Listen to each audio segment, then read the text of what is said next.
Hey guys, welcome to this edition of the LA Sports Hub podcast. We have a member of SB Nation joining the program today. Go ahead and introduce yourself to the Sports Hub audience.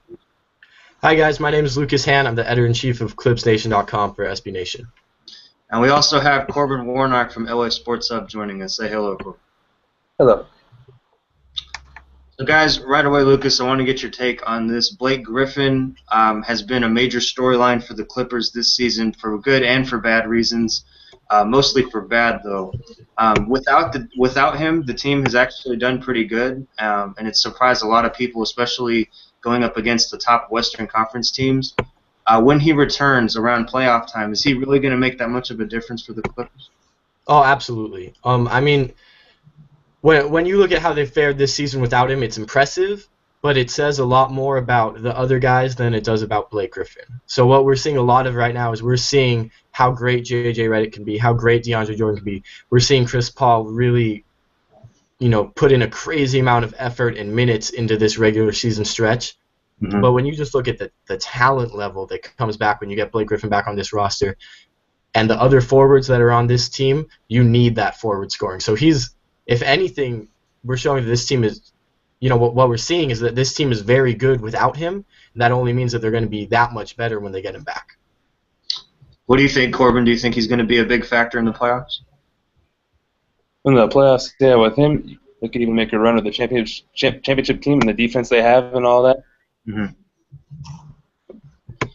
What do you think Blake Griffin's biggest test is going to be in the playoffs? Because they have their hands full with teams like Golden State and San Antonio, especially at Blake Griffin's position. But going up against a team like Oklahoma City, who's really dependent on good games from Kevin Durant and Russell Westbrook, what's the best matchup going to be for the Clippers with him back in the lineup? Well, I think once you look past the first round, you kind of figure that those first four teams, Clippers, Oklahoma City, Spurs, Warriors, you figure those are going to be the four that make it to the second round in the West. So once you get in the second round, the best matchup for the Clippers is probably San Antonio in that group because they really don't have anyone who can guard Chris Paul. I think that's probably going to be what's best for Blake Griffin too because when you look at the Warriors, he's really stuck in kind of a bad spot where it's hard to play two big men against the Warriors because of how they play. Right. And when you play him as the solo big man, he doesn't really bring that same rim protection, defensive intensity that DeAndre brings. So I think the Warriors might be the hardest matchup for Blake, but the Spurs are probably the best matchup for the Clippers in general. What do you think, Corbin? Are the Spurs the best matchup for the Clippers in the playoffs? I do agree with that. The thing is, you'd want them, the Spurs, to meet the Clippers in the Western Conference Finals because you remember that crazy game the other day with OKC and the Warriors. The game-winning three from 32 feet was ridiculous. Yeah. Thunder had the best chance of beating them.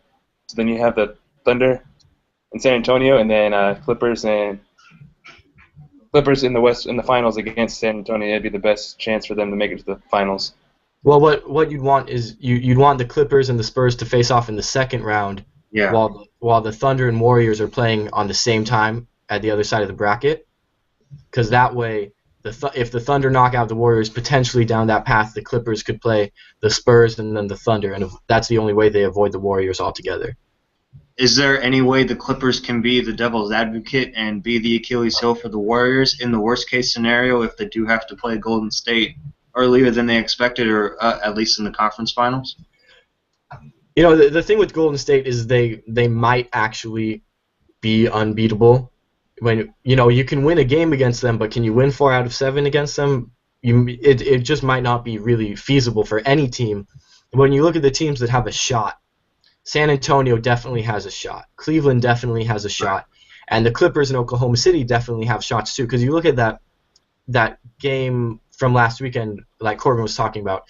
The Thunder had a comfortable lead, and the Warriors came surging back, and the Thunder are left thinking, like, man, if we had just held on for those last couple of minutes, we could have come away with the win. It's right. the same. Just one more shot would have made a difference, yeah. That is the same thing in 2 of the 3 Clippers-Warriors games this season. The Clippers had comfortable leads in the fourth quarter, and the Warriors bring that haymaker with about 4 minutes left. And that, it's not just the Clippers and the Thunder. They've done that against a bunch of teams, and it's almost impossible to stop. The Clippers had a double-digit fourth-quarter lead at Oracle, and it doesn't make a difference. And when they make that supernova run to end the game, no one's really been able to stop them so far. What about Chris Paul's role in all of this? He obviously has been the guy that everyone's kind of been rooting for to make it out of the second round, and to beat Golden State, you have to kind of play their own game and go with it. Otherwise, you're not even going to come close. And Golden State's game, especially from Klay Thompson and Steph Curry, they involve so many. Like that game against the Thunder, Curry was just on fire. They brought in Jeff Green from Memphis, who may not necessarily be the biggest three-point threat. That's more J.J. Redick and Chris Paul at this point. But does getting Jeff Green back help the Clippers at all? Oh, absolutely. Because where the Clippers were last season, where they are, or where they were just a couple weeks ago before they got Jeff Green, was that they had a small forward who wasn't an offensive threat. So when they played the Warriors, Steph Curry would guard Matt Barnes.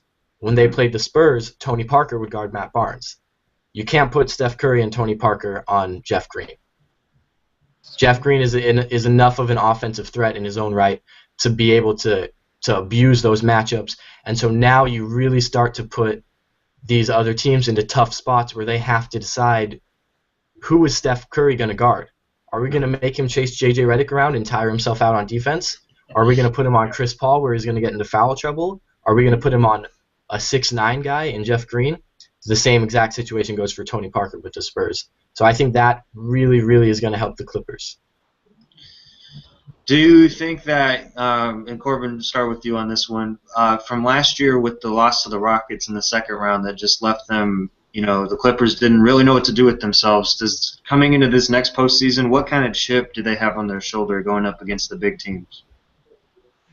Chip? Say they have a big chip, especially with all these leads this year too. They've blown. If they get past that hump of holding the leads and keeping them, they'll be great. And then their defense has stepped up. They just need more people on offense to step up. Because Chris Paul and Redick are the only ones that have consistent. And then Jeff Green, and I'd probably say Jamal Crawford would be the two people that would be the difference makers in the postseason.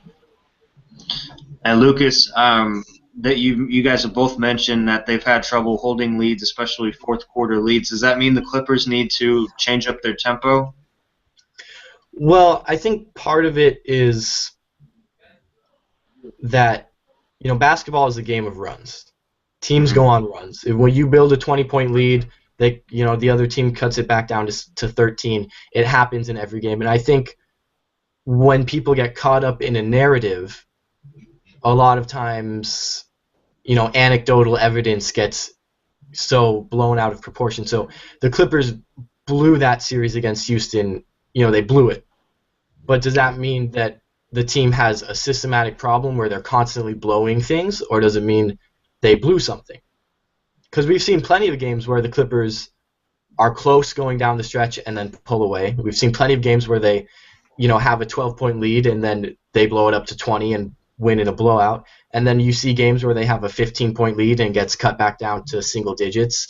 It happens to every team. Basketball is a game of runs. So I think really, to a certain extent, they aren't a great late-game offensive execution team because they rely too much on isolation ball when the game slows down.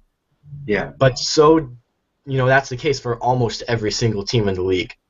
Pretty much every team in the league is worse on offense in the last 5 minutes compared to the first 43. So I think it's a lot of anecdotal evidence, a lot of stuff kind of being blown out of proportion from kind of the Clippers blow late leads aspect. And then Corbin, we'll start with you on this question, and then I want your take on this, Lucas. With all of the weight of trying to get a championship, or at least something close to it, is this the year that Doc Rivers gets on a serious hot seat? And depending on how the Clippers do in this year's playoffs, is he going to be out of there by next season? It would depend how far they make it in the postseason. If you remember, before the Warriors went on their run, the Clippers were the ones to beat them in the series when they played the Warriors when Mark Jackson was the head coach. Yeah. And then with Jeff Green, that defense, he brings that extra defensive presence. As Lucas was saying, a lot of basketball teams, they do bad in offense the last 2 minutes, and defense brings championships. So they have the defense right. And I feel like this is their year. But if anything happens, then Doc Rivers It depends. It's very it's gray area to say the least. What do you think, Lucas? I think it's a controversial situation because you've got a very high-profile, very well-respected head coach who is not perfect. Right. I think he's a very good head coach, but every head coach has their flaws, and he has certain things he does that aren't necessarily ideal. So you look at a situation where if you don't make it so far in the playoffs, it would be easy to assign the blame to him. But are you going to find a better fit? Are you going to find a better coach in the summer? And is that coach going to be able to make up for the fact that you're shaking up a guy who he's not just like some teams you just slot a coach in and then when he leaves you slot another coach in. But this team is basically based around Doc Rivers.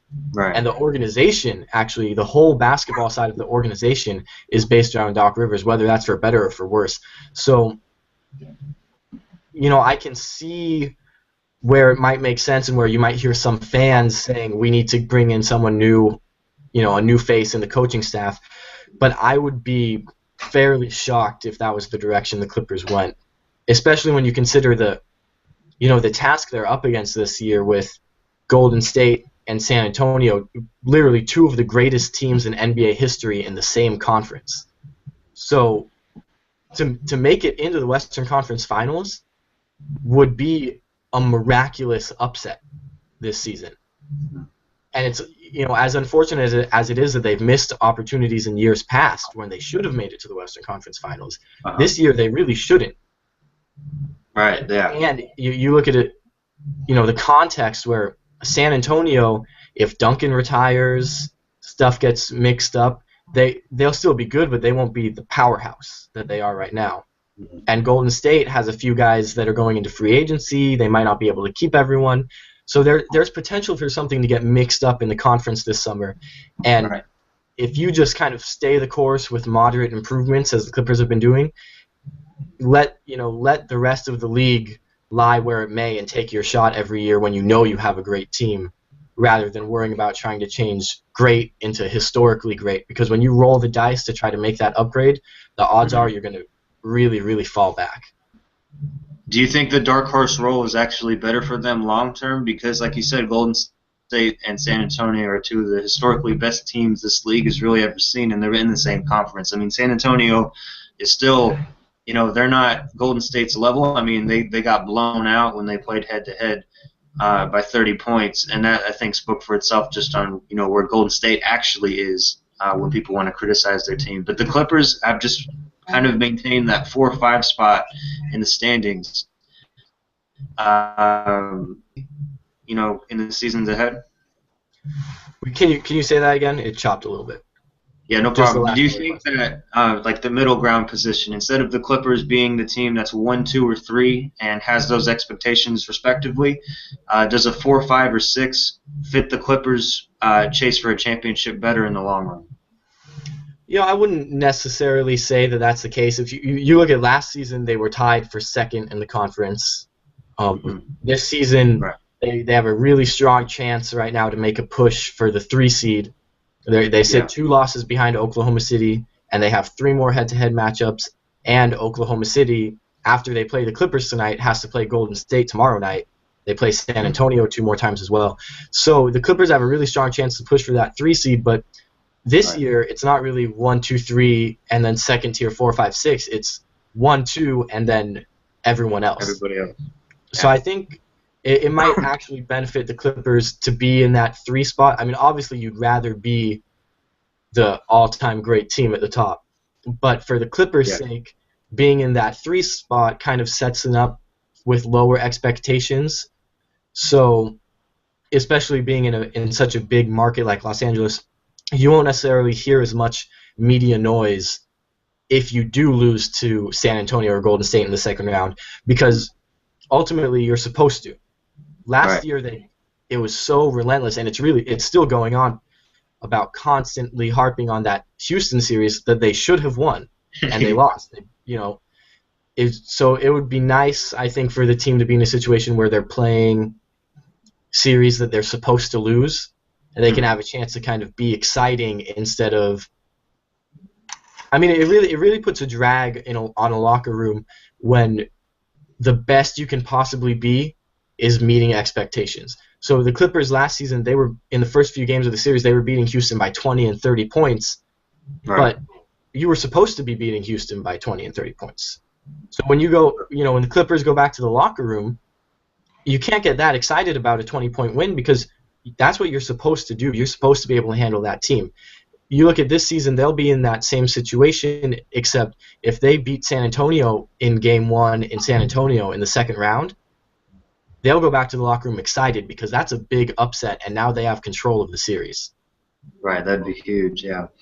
Do you think that then if they were able to get the 3 seed and sneak that past Oklahoma City, they would probably end up playing a team like Portland or one of those spots? Talking just real quick, the last question on the lower part of the conference, is there any team in the 6, 7, or 8 area, the lower part, that you think could upend the Clippers? Well, it's hard to tell what the matchups are going to be because when you look kind of like 5 even through 11 down with Sacramento and New Orleans are still kind of at the fringe of that picture. And Memphis is the only team with separation at 5, but of course Marc Gasol is out for the year, so they're going to keep sliding down. So you could end up with 6 teams in that 5 to 10 spot finish within 1 or 2 losses of each other.